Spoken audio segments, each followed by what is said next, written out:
How do you read the scene since we've been seeing some of the successes taking place? Well, this week, after the first week, the successful engagement at the level of heads of state and government, the various roundtables that heads of state and government participated in to highlight again the important dimensions of climate change and climate action. This week the concentration is on the negotiated text, on the legal text that will be issued, and of course the main focus is on the issues of maintaining the ambition in mitigation, adaptation, and bridging the finance gap, and in dealing with the newly adopted agenda item, which is loss and damage.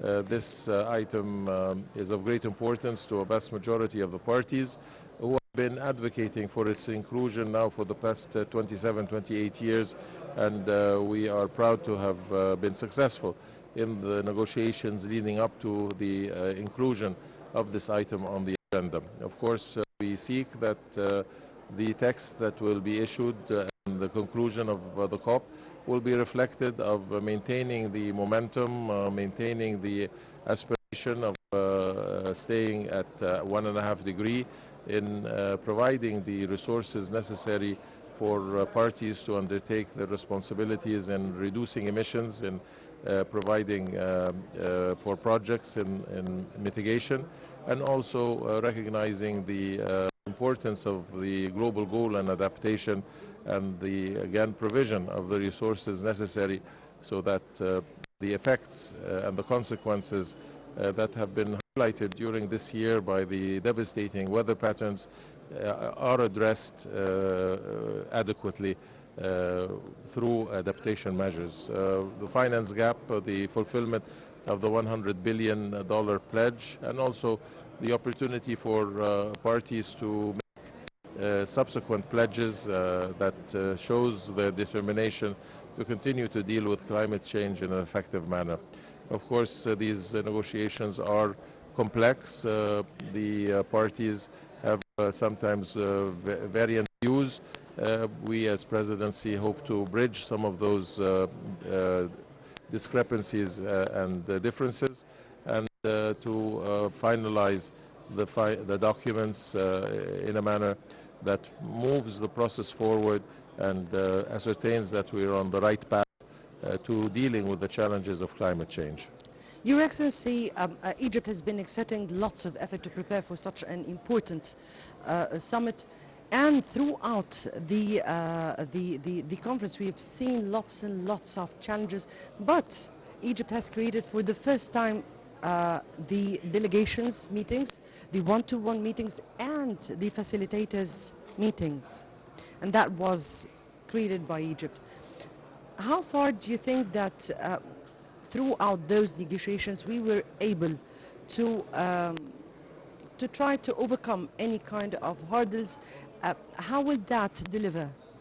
The patterns of negotiations in previous COPs have been well established, and we are following the same patterns that have existed in previous COPs and that have proven their effectiveness in bridging the differences and arriving at a consensual text. Of course, we have mandated a set of ministers, both from developing and developed nations, to address the various priority topics, and the presidency and the presidency team and the secretariat assists the facilitators to be able to continue the negotiations and to present a compromise text that take into consideration the various interests of the parties and maintains the focus and the momentum of the climate action. Your Excellency, while asking His Excellency Frans Timmermans, who is the Vice President of the EU Commission, about Egypt's potentials and a win-win situation, since we are speaking about the lack for energy and the trial to turn into clean energy. And he said that Egypt has great potentials. What are the opportunities, and how far is it a win-win situation between Egypt and the EU? Well, we have a very deep cooperation with the European Union in various fields, among them the fields of energy and the fields of renewable energy in particular. Egypt has revised its NDCs, has increased its climate action ambition, and is in close coordination and cooperation with the European Union, individual states, and with the Commission to be able to widen its dependency on renewable energy in whether solar or wind, and the production of green hydrogen. We value the relationship that exists, that there is a commonality of interest between us and the European Union and its member states, and will continue to cooperate to increase our dependency on renewable energy. Currently our ambition is that we will be able to include in the energy mix 41% to renewable energy by 2030, and we value the cooperation with our partners in the European Union.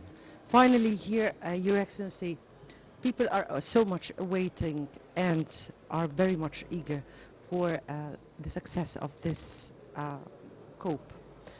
What would be our call on the international community at large and the world leaders, particularly the big powers?